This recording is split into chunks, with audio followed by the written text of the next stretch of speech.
नमस्कार दोस्तों, मैं मनोज कुमार। स्वागत है आपका हमारे YouTube channel study job related में। दोस्तों आज हम बात करेंगे महाराणा प्रताप के बारे में। दोस्तों एक पार्ट हमने महाराणा प्रताप का अपलोड कर दिया था। आज हम दूसरा पार्ट अपलोड करेंगे। ठीक है दोस्तों, अगर वीडियो पसंद आए तो ज़्यादा से ज़्यादा लाइक करना, शेयर करना और चैनल को सब्सक्राइब जरूर करना। दोस्तों आज हम महाराणा प्रताप के दूसरे पार्ट के बारे में बात करेंगे। पिछले पार्ट में हमने उनके जन्म के बारे में बात कर ली थी। वो 1570 में अकबर ने वो नागौर दरबार लगाया था 1570 में, जिसमें वो मेवाड़, मारवाड़, राजस्थान की जितनी भी रियासतें थी वो अधीनता स्वीकार कर रही थी। ठीक है, लेकिन प्रताप ने अकबर की अधीनता स्वीकार करने से मना कर दिया था। इसलिए अकबर ने 4 शिष्टमंडल भेजे थे प्रताप को मनाने के लिए। वो कौन कौन से थे? उनकी एंट्री का छोटी सी जमा बाटो। पहला था जलाल खां, ठीक है। दूसरी बार भेजे थे मान सिंह को, तीसरी बार भेजा था भगवान दास को और चौथी बार भेजा था टोडरमल को। इन तीनों को भेजा था 1572 में और टोडरमल को भेजा था 1573 में। ठीक है दोस्तों कहा जाता है कि जब मान सिंह आया था, कुछ इतिहासकार कहते हैं जब मान सिंह प्रताप के पास आया था तो मान सिंह ने कहा कि आप अकबर की अधीनता स्वीकार कर दो। उस समय प्रताप ने कहा था, मैं सिसोदिया वंशी प्रताप उस कछावा वंश से संबंध नहीं रखता, क्योंकि हम और राजपूत है जो कभी बेटी और रोटी का टुकड़े नहीं करते। ठीक है। और कुछ इतिहासकार कहते हैं कि जब मान सिंह गया था तो उदय सागर झील के किनारे प्रताप के बेटे थे अमर सिंह। कौन थे? अमर सिंह प्रथम से इनकी मुलाकात हुई थी। उस समय मान सिंह ने कहा था कि आपके पिताजी का है, तो अमर सिंह ने कहा था कि उनका स्वास्थ्य ठीक नहीं है, इसलिए वो आराम करेंगे महल में। तो मान सिंह ने कहा था कि बन कह दीजो अब गाँव आ सकते मांगे दुआई लिए रैसा जब भी टेम गाई हटा के एक अमर सिंह के कहने एक सैनिक खड़ियो वो क्यों तो आवे जो को तो चौको पर अब का सागा जो था फूंकन सागे लिए रहे वो बोकणो अकबर क्यों तो आवे जो को तो चौको अब पर आवे जो तारे फूंकन सागे लिए रहे। अब बात की तो मान सिंह ने थोड़ा दौर रहियो तो मान सिंह गुस्सो कर बताऊं निकल को। ठीक है, 4 शिष्टमंडल भेजा। अब वो मान सिंह बढ़ जाते हैं। अकबर ने क्यों तो जल्द भी थे प्रताप के विरुद्ध कोई आक्रमण करो तो भी को सेनापति सा आपा हुआ था क्यों ठीक सा भी वास्ते हल्दी घाटी को युद्ध योग 1573 में। कई इतिहासकार 18 जून बताते हैं, कई 21 जून बताते हैं। कई इतिहासकार बताते हैं कि 18 जून को हुआ था, कोई बताते 21 जून 1573 को हुआ था। तो अब हम बात करते हैं हल्दी घाटी के युद्ध के बारे में। ठीक है, हल्दी घाटी कहाँ पे पड़ता है? एक तरफ थी गोकुंदा की पहाड़ियां और खमनोर की पहाड़ियां। खमनोर की पहाड़ियां और गोकुंदा के मध्य हल्दी घाटी का मैदान पड़ता था। अब इस हल्दी घाटी के युद्ध को किसी ने गोकुंदा का युद्ध कहा था, किसी ने खमनोर का युद्ध कहा था, किसी ने हल्दी घाटी का युद्ध कहा था और किसने मेवाड़ का थर्मोपल्ली कहा था। तो किसने कहा था? गोकुंदा का युद्ध कहा था बदायूं ने। किसने कहा था? बदायूं ने। इसने हल्दी घाटी के युद्ध का सजीव वर्णन किया था। उस समय ये अकबर के दरबार में रहता था बदायूं। इसने अपने ग्रंथ था मुंतकाब उल तवारीख, क्या था? मुंतकाब उल तवारीख इसमें कहा था। और कहा जाता है कि एकमात्र मुस्लिम था जिसने हल्दी घाटी के युद्ध में राजपूतों के खून से अपनी दाढ़ी को रंगा था। यह सवाल पूछा गया है कि किसने राजपूतों के खून से अपनी दाढ़ी को रंगा था, तो वो कौन था? बदायूं ने। इसने कहा था गोकुंदा का युद्ध। खमनोर का युद्ध किसने कहा था? अबुल फजल ने क्या कहा था? खमनोर का युद्ध। इसके अलावा हल्दी घाटी का युद्ध और मेवाड़ की थर्मोपल्ली किसने कहा था? मेवाड़ की थर्मोपल्ली कहा था कर्नल जेम्स टोड ने, राजस्थान के इतिहास के जनक कर्नल टोड ने क्या कहा था? मेवाड़ की थर्मोपल्ली। गोकुंदा का युद्ध किसने कहा था? बदायूं ने। ठीक है, खमनोर का युद्ध किसने कहा था? अबुल फजल ने। ठीक है, अब हम बात करते हैं युद्ध की। कि युद्ध कैसे हुआ था, किन किन के बीच हुआ था। आगे नु देखो ओ प्रताप ओ मान सिंह।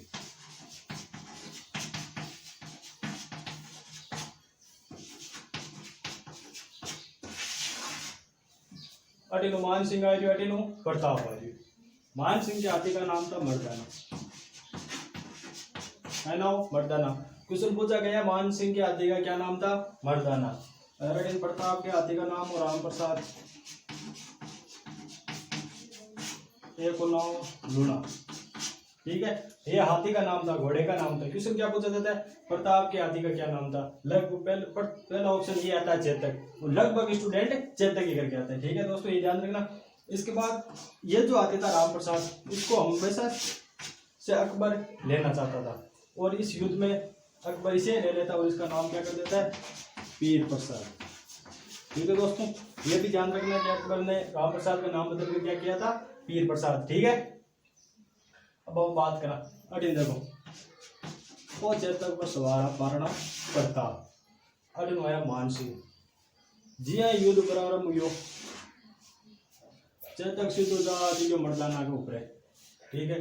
जे महाराणा प्रताप भालू गयो तो जो कोई को वो हाथी ने चला रही हो, जो को सैनिक को बीक लगी हो, वो सैनिक खत्म हो गो।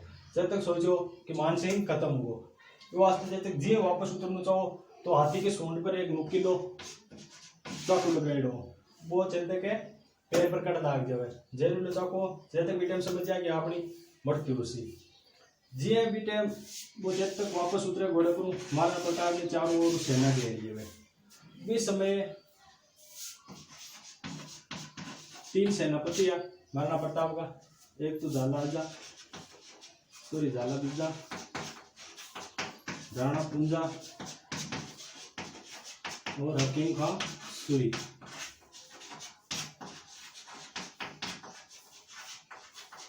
ये भी सवाल पूछा गया है कि महाराणा प्रताप के सेनापति कौन कौन थे। हकीम खां सूरी, एकमात्र मुस्लिम सेनापति कौन था, हकीम खां सूरी, ठीक है। बहुत ही इंपॉर्टेंट है, ये ध्यान रखना। जाला बिदा था। राणा पुंजा जो वीर सेना का नेतृत्व कर रहा था, किसका, वीर सेना का, ठीक है। तो ई टाइम जे इन गयो, बी टाइम जाला बिदा ने देख लियो, जाला बिदा आर क्यों बारणा थाड़ा ए मुकुट मन देखो और ठहराओ निकल जाओ। तो ये जाला बिदा महाराणा प्रताप का मुकुट धारण कर लिया और इन हटाऊं महाराणा प्रताप ने निकाल दियो। जे निकलियो बलीचा मान दुगिया रास के मान, चेतक की मृत्यु हुई। चेतक की मृत्यु कौन सी जगह में, बलीचा मान। चेतक को इस बार की जगह बनी है, बलीचा मान, ठीक है। हटाऊं प्रताप निकल को, ए टाइम प्रताप की सहायता कौन करी, एक सौतेलो भाई शक्ति सिंह, शक्ति सिंह जो किसकी सेना से लड़ रहा था, प्रताप की सॉरी अकबर की सेना से लड़ रहा था और इसने प्रताप की सहायता की थी, ठीक है। जैसे यहाँ से प्रताप निकलता है और वो कहाँ जाकर शरण लेता है, कुंभलगढ़ दुर्ग में।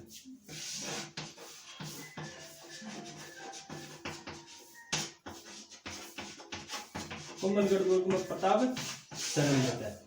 इस समय प्रताप की आर्थिक स्थिति बहुत खराब हो जाती है क्योंकि 1573 को कुंभलगढ़ दुर्ग भी अकबर छीन लेता है, शाहबाज खान को बेचता है और वो कुंभलगढ़ दुर्ग छीन लेता है। फिर प्रताप भटकता फिरता है, उस समय प्रताप की सहायता करता है पाली निवासी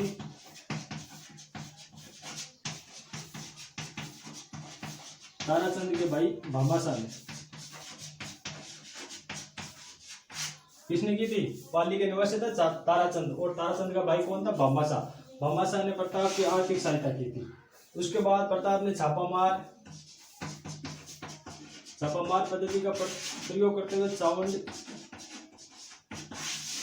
के उस समय राजा थे राणा चावंडिया, इसको हराकर चावंड पर अधिकार कर दिया था और चावंड की अपनी राजधानी बनाया था, ठीक है। चावंड को राजधानी बना ली। इसके बाद 1584 में एक सैन्य अभियान और भेजा था प्रताप को मनाने के लिए। अकबर ने किसको भेजा था, जगन्नाथ कच्छावा।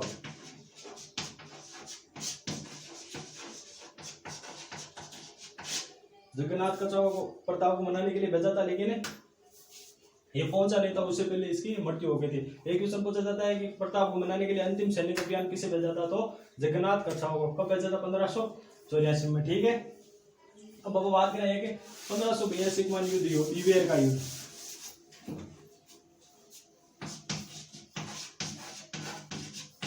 ईवेर का युद्ध 1582 में किन किन के बचे हुए था? प्रताप की सेना और अकबर की सेना का सेनापति था सुल्तान। ठीक है, प्रताप की सेना का सेनापति था अमर सिंह। इस युद्ध में कहा जाता है कि जैसे युद्ध प्रारंभ हुआ था तो अमर सिंह ने सुल्तान के ऊपर भाला चलाया, तो इतनी खतरनाक तरीके से भाला चलाया था कि वो हाथी को आर पार निकल गया था। और इस दृश्य को देखकर सेना वहां से भाग खड़ी हुई थी। ठीक है, और इस दिवेर के युद्ध में किसकी विजय हुई थी? प्रताप की। और इस दिवेर के युद्ध को कर्नल टोड ने क्या कहा था? मेवाड़ का मैराथन। क्या कहा था? मेवाड़ का मैराथन। यहाँ पर कंफ्यूज होता है। कर्नल जेम्स टोड ने मेवाड़ की थर्मोपली किसे कहा था? हल्दी घाटी के युद्ध को। और मेवाड़ का मैराथन किसे कहा था? दिवेर के युद्ध को। जो कब हुआ था? 1582 में। किस किस के मध्य? प्रताप और अकबर की सेना के मध्य। अकबर की सेना का नेतृत्व कौन कर रहा था? सुल्तान। और प्रताप की सेना का नेतृत्व कौन कर रहा था? अमर सिंह। ठीक है, विजय किसकी हुई थी? प्रताप की सेना की। ठीक है, यह तो हुआ था दिवेर का युद्ध।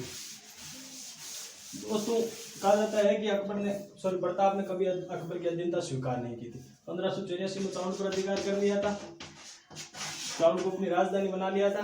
ठीक है, उसके बाद कई युद्ध किए लेकिन प्रताप जीता रहा और कभी अधीनता स्वीकार नहीं। एक क्वेश्चन पूछा जाता है कि हल्दी घाटी युद्ध के विजय कौन थे? दोस्तों, कुछ मुगल इतिहासकार कहते हैं कि अकबर की विजय हुई थी, और हमारे हिंदू इतिहासकार, जो भी कोई विदेशी इतिहासकार थे, वो कहते थे कि प्रताप की विजय हुई थी। क्यों हुई थी? क्योंकि अकबर का उद्देश्य क्या था? प्रताप को बंदी बनाना। लेकिन उस युद्ध में प्रताप बंदी नहीं बना था, प्रताप ने अधीनता स्वीकार नहीं की थी। ठीक है, इसलिए कहा जाता है कि इसमें विजय किसकी हुई थी? प्रताप की। ठीक है, इसके बाद एक क्वेश्चन और पूछा जाता है कि प्रताप किन दो किलो का अधिकार नहीं कर पाया था, तो वो कौन से थे? सीमा से हो गया चित्तौड़गढ़, और मां से हो गया मांडलगढ़। इन दो दुर्गों पर कभी प्रताप अधिकार नहीं कर पाया था। ठीक है दोस्तों, इसके बाद 19 जनवरी 1597 को